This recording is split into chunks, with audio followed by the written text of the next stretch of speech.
Hey, so welcome back to my channel, and today's Keeping It Real Thursday vlog. I wanted to go ahead and discuss a subject I think I have been totally trying to avoid a bit. Getting into the whole YouTube community, I knew that I wanted to keep it as real as possible with all of you that have subscribed and are watching or clicking on my videos and seeing who's this chicken, what's she all about, what is she doing on YouTube. So I wanted to just go ahead and take this opportunity to vlog about a very special moment in my life that had occurred, and it was very hard to get to that moment. Today's video to be about my life as a foster parent, and yes, not an interesting topic for some of you, but for others who are looking to venture into this, I thought this would be a very helpful video. I like making all my fun videos and my makeup videos and my product review videos, but this, like I said, this really was a big achievement for my husband and I in our lives, and I wanted to go ahead and discuss it today. My husband and I got married in October of 2006, and a year after we decided that, let's try to have a family. At the time I was 27, still young, yes, but I knew I wanted a family, and we tried and tried and tried and tried, and come to find out that I actually have a condition called PCOS, which is polycystic ovarian syndrome. It is being quite commonly known as a major cause of infertility in a lot of women. I do have that condition, and also it's called unexplained infertility. So I have those two fighting against me because I discovered the second diagnosis when I went to an IVF doctor, who basically said that my ovaries were not responding to medication, and it just didn't pan out. We even tried surrogacy, utilizing my stepmother who volunteered, and that didn't work. So when that didn't work, we had pretty much exhausted over $25,000 in just trying to have one baby. We're at the end of our rope. We didn't know what to do at the time. I think we're going in, the recession had hit. We were both laid off from our jobs. So maybe it was a good thing we didn't get pregnant, because then it would have been really bad. So later on, I would say around 2009, maybe the early part of 2010, we had met someone very special. He's still a special friend of mine, Michael. Hi. He is actually was a foster parent at the time as well, had already adopted I think 2 or 3 boys.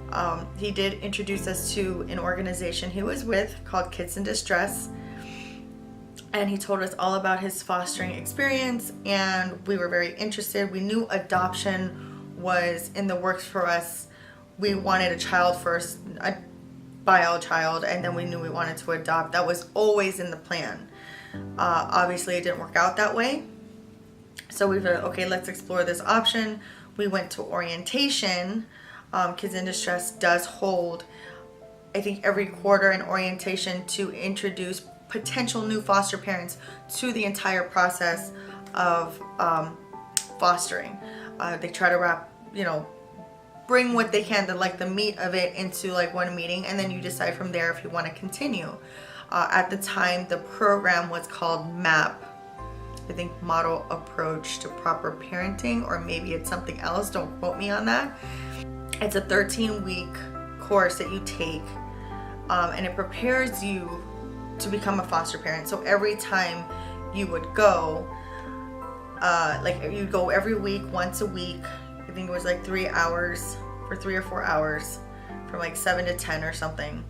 And every time you go, you would learn different aspects of the whole foster parenting life, what you have to deal with foster children, how you can specify your profile to accept certain gender, certain race, but I don't think they have that anymore. I think the race part they took out. So my husband and I pursued this option after our first orientation. We knew that this is what we wanted to do to kind of fill that void at the time that we were missing. We felt that the highlight of our life thus far was just getting married. We hit the recession, so we weren't able to buy a house. We got laid off. We didn't have children, so we felt very stagnant. And we just decided that moving forward with this was just getting us to a new chapter, somewhere we desperately wanted to be. And if it meant taking care of a child just temporarily to fill that void, and you can say that maybe at the time I was selfish, or we were selfish to kind of fill that void, but and maybe, you know, they say you enter into foster parenting with the thought of always knowing that in the state of Florida, since you're pro reunification first, they are for family first. So what that means is the judicial system will do anything necessary to ensure that that child that's placed with you is either reunited with biological mother, biological father, aunt, uncle, cousin, whatever relative. That is the purpose in the state of Florida. So we entered into this knowing that we had a possibility of either having a chance of our first or second foster placement going possible adoption for us, or knowing that we could go through 10 placements and not go through an adoption for years and years and years and years. So that was a very, very tough decision to make at the time. To know, like, I don't think that we said, oh, you know, let's do this. And I think every week was kind of like a stepping stone towards, we were just taking it one step at a time. So we went through all the 13 weeks of course preparation. Every week we would go, we handed in our paperwork that was required for the packet, so you weren't stuck with like a huge packet of paperwork to turn in at the end. They have it divided so that every week that you went, it was, you hand in this, you hand in that. It was very, very well organized, and I do have to give Kids in Distress a round of applause for like keeping that so organized for so many years, because that is a tough process to go to in the beginning. We're not getting into accepting the children yet, people. So I definitely have to commend them for that. And if you're going to be a foster parent, and if you're in the state of Florida, you're in South Florida, I would definitely recommend Kids in Distress. I will still back them to this day. During our preparation for a 13-week course, you have to prep a room. You have to prep 1 or 2 rooms, however rooms you have. We only had a 2-bedroom. So we had to prep the second room to prepare for a baby. So that was the fun part and exciting part for me, because I know that not being able to have a child, I didn't think I'd ever get to have that opportunity to do that. So we prepped the second room. We did like Kung Fu Panda themed, and my husband and I are very artistic, especially my husband's very artistic, so that's all his artwork, but he's very artistic. So we painted the Kung Fu Panda characters on the wall. During that 13-week training process, they tell you, okay, do this, do that. So we were preparing the room to make sure that we meet all the qualifications to accept a foster child. Our specifications on our profile was we wanted infancy to 3 years old. We would accept 4 or 5 years old. Boy or girl, didn't matter. Preferably girl at the time, because I wanted a girl. And race was, we were open. We were open to any race. We went through the 13 weeks. Then it flew by so fast. Then it was our home study. Then after that, it was, they filed everything to the state. The minute we got the phone call that we were approved and licensed to be foster parents, we got the call for a little baby girl. She was our first. She was just born, unfortunately drug exposed. So you have to imagine what that was like for a couple that not only had never ever been parents. Got a phone call and said, oh, you want this baby. You know, I think I was at work at the time when we got the phone call, and I was so excited and so nervous, and my husband was the one that actually picked her up. It was a facility called Safe Place. That is where they give you the child. They don't like come to your door like you see sometimes in the movies. They come to your door and drop off the kid. You actually have to go pick them up at a place, and it is called Safe Place. I came home to my husband holding this baby. So her name was Hannah, and I went through all the same emotions that a first-time mom would go through. So I did the whole expecting a first child, you know, and you have all these like the stroller that's filled with like too much crap, and then the second child, like mom's got like the baby in the sack and putting things in a Ziploc bag and like saying let's go. So like that was us, first child. That was totally us. You know, we had this overabundant stuff because my sister had actually thrown us a foster parent baby shower, so I got to experience that too prior to us receiving our first placement. So that was good too. And that's one thing that you could do if you're still and you've never had children before. You can still go through all the motions of and celebrations of, you know, expecting a child, just labeled differently. So instead of just a baby shower, ours was a foster parent baby shower. So we got gifts and stuff. And one thing I will say is that when people find out that you're going to do this, you will get mixed reviews from the least likely of places that you would think that you would get support. I remember our foster parent shower, everyone that we thought were our friends wasn't really our friends. Apparently they didn't show up.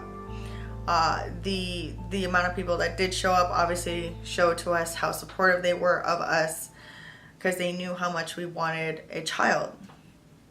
That was kind of an awkward day. It was a good day, but when you see like 3 or 4 tables that are completely empty because you sent out all your invites to the same invites, like the same invitations that you sent to your wedding, and maybe only 15, 20 people showed up. I think 15 people had shown up, and that was very awkward. So I think that was the first experience of getting any kind of, I don't want to say negative feedback, and it was definitely a negative emotion at the time. Yeah. Shortly after we got Hannah, we actually got another little girl. She was 2. Her name was Gia, and fell in love with her right away. Absolutely fell in love with her. And you know, both these little girls were a part of our life for a very, very long time. It was around the time that it was Hannah, you know, as I said, Florida is for family first. Biomom was able to get the child back, and we had her for 11 months at the time. So we had her from birth till she was 11 months old. When we got the news, I remember we had maybe a few weeks before the aunt was going to come down to come get her, because Biomom had actually moved back up to another state to attend a facility, some sort of rehab facility, and that's what actually gained her to win her child back. I'm not going to say how that whole loophole thing works, because then this is going to be turn into an hour-long video. So I remember when I got the news, I went to my mother. I jumped in the car with her, went to my mother's house, and mind you, this was like maybe around November, and we had done all the holidays with her. We went and saw all her first holidays, her first time crawling, you know, her first time babbling. So I felt like I was losing my child. And I drove to my mom's house because I felt like no one can find me there. No one could find me there. It was a safe place to be for the moment that I had there with her, it was just a time to forget that she was just a foster child. This is how connected you get with these children. I think I spent maybe 6 hours at my mother's house, just like thinking, pretending, I was pretending that she was strictly mine. No one was gonna take her. No. And when it was time to go, it hit me. And I cried all the way home. And I think she left a week after that. Her aunt came down. Her aunt came down, and they asked us, do you want us to have a social worker come pick her up and we'll take her to the airport? And we were like, no, we'll take her. You know, we had built up the courage and the strength to take her to the airport, meet with the aunt, and hand her off and see that little face. As she was walking off, I saw that little face just turn back at us. The aunt's holding her in her arms, and the aunt's back is to me, and I just remember her face just looking at me like, where am I going? And that broke me that day. Totally broke me that day. So I'm sorry if you hear me choking up, but it's like, when I think about these memories, it is a rough spot. So my husband and I went through a rough time after that. She was fine. Aunt sent us pictures. It was all well, fine and dandy. But my husband and I split up for 6 months after that. That was when you lose a child, foster child, any child that in your heart is yours, nothing, and I mean nothing, beats any little worry that I hear now from people. I'm like, what are you stressing about? Life is too short to be stressing like that. So a lot of people that know me now know that I have very thick skin, and it is because of my life as a foster parent. So my husband and I split up for 6 months, and we realized, what are we doing? We were like, we snapped out of it like, oh my God, we're stupid. So we still had Gia, and we got back together, was building the pieces back together. We kept pursuing fostering. We got past that hurdle with Hannah. So after that, it made us stronger for the next one. Gia was another one we thought we were going to be able to adopt. We had her from 2 years old till when she was 4. We had a couple of placements in between there. A couple of foster kids that really did not need to be removed from their mothers.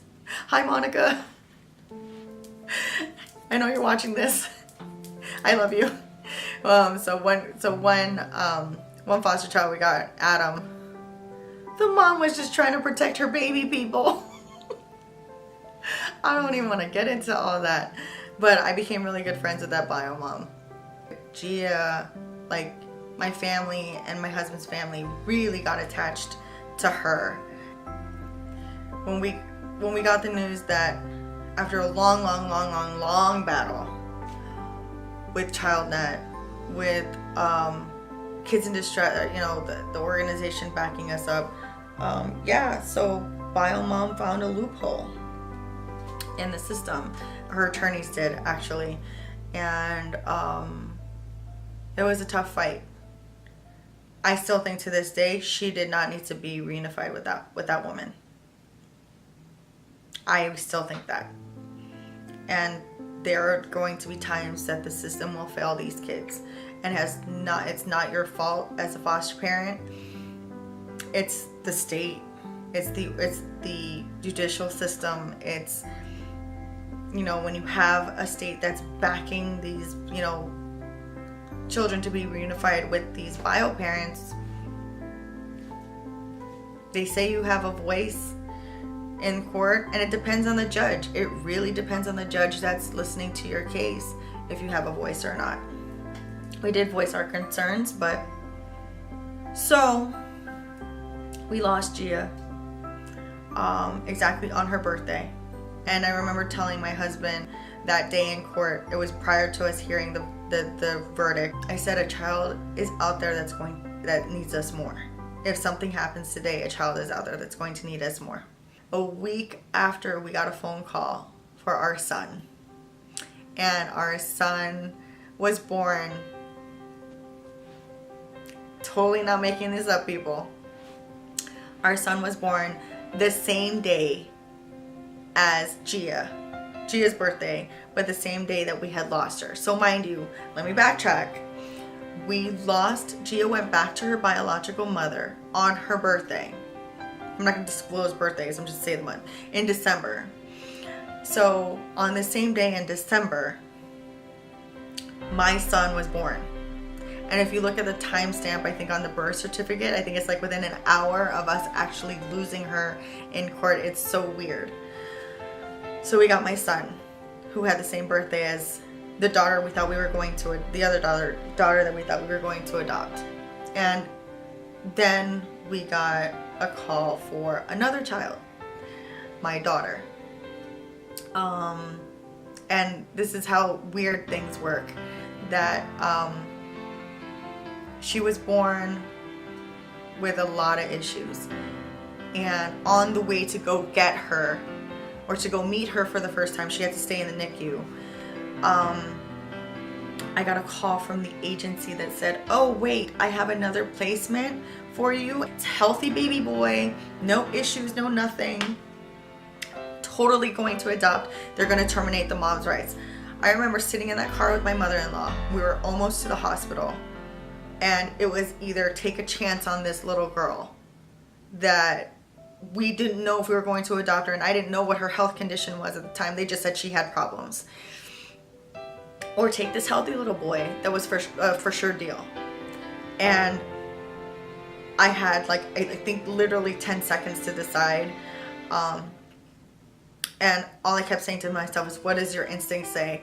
And then I told this woman, I said, no, I committed to this little girl. I'm already on the way to go get her or to meet her. And she's like, but mind you, there's issues. We don't know what's going on. We don't know, there was a lot of ifs, unknowns. And I just said, no, I followed my instinct. And, we arrived at the hospital. I met this little angel face who had a really weird name at the time. And doctor walked in. Her name, oh goodness, people, her name was so weird. And I'm not even going to disclose that either. A lot of the stuff I'm not going to disclose because it's not for me to share with the world on that. Doctor walked in and said, please tell me that you're going to change her name. And I was just like, if I get to adopt her, sure. So we got our daughter, like back to back to back. So we got a call for another little girl. Oh, she's definitely going adoption. So we got my other daughter. Then my son, he had a biological brother. He has a biological brother, and he was placed in another home because we didn't have room in our house at the time. So we got him as soon as we were able to get room. All of the basis of this whole video is that as much of bad times as we went through with, now we were fostering for 6 years, 11 children total in and out of our house. There were so many good times. Seeing all of their first, being there for them and making sure that they were safe. I remember when I would get these foster kids, my favorite thing to do would go to Walmart and buy them new stuff. It was like, the shopping thing was therapeutic. Oh, he needs these new onesies. Oh, he needs these new shoes. Because the stuff that they would give them, or they would arrive with, oh my goodness. And so many of the children that ended up in our home found abandoned in a house for I think a week or 2 weeks. Drug exposure, abuse. It's like their stories are so sad, but you cannot dwell on those stories. All you have to do is, once they are in your house, you love them like they are yours, no matter what. You care for them and make them feel safe, and that's the key, is to always make them feel safe. Regardless of where you are in this whole path to becoming a foster parent, or if you just want to foster, or you want to foster to adopt, in whatever time frame that you have with each and every one of these children that come into your home, the point is to make them feel safe, to make them feel wanted. Don't dwell on their sad story. I think we had gone to a few events, foster parenting events, and we realized that the entire time all the foster parents would do was talk about their sad story. So we slowly stopped going because we wanted normalcy for these children. Sometimes the parents that don't deserve to have their children taken away get taken away, and the children that deserve to be removed take too long to get removed. There needs to be a stronger system with our dependency system. There needs to be a stronger voice for these children. I am calling out to all you attorneys that have that power and have that voice and have that just intellect to know how to give these kids justice. Pro bono, do it. I want to thank each and every attorney that backed my kids, because I wouldn't have been able to adopt them today. And it's because of them that they're here. And it's because of strong child advocates at CHILDNET for these children that they are here. It's because of foster parents like me and my husband who kept fighting for them that they are here. Not every child deserves to be removed from a home, but the ones that do, they don't have a voice of their own. You need to be that voice for them. Attorneys, child advocates, family counselors, foster parents. Every one of you have a major impact in these kids' lives to change their life for the better. So do it. I adopted my daughter Isla in 2014, April 2014, and I adopted the last 3 kids in my home June of last year. So it's been exactly 1 year, and the weirdest thing, it's been exactly 1 year, and I'm filming that we basically ended our foster parenting journey, and we are a family of 6. You can check out my mommy makeup video, they're all in it. And we're a very modern family, we're interracial family, and I couldn't be prouder of my kids, I couldn't be prouder of my life. Everybody asks me what it's like to be a foster parent. It's hard, but it's so rewarding, and I wouldn't change anything that happened. I really wouldn't. Definitely, if you are looking to pursue this option, message me, reach out to me, leave a comment. I will give you as much information as you want. I will be glad to help anyone out that's pursuing this route. I have so much to say and so little time to say it. So I just want a better life for my kids. They deserve, after everything they've been through, they deserve to have a really good life. And people say that they got lucky. No, we're the ones that got lucky. We're the ones that got blessed with these 4 amazing kids. But I encourage anyone that can do this to do it. And I think I want to do another video on later on the misconceptions of a foster parent. I was actually disturbed the other day.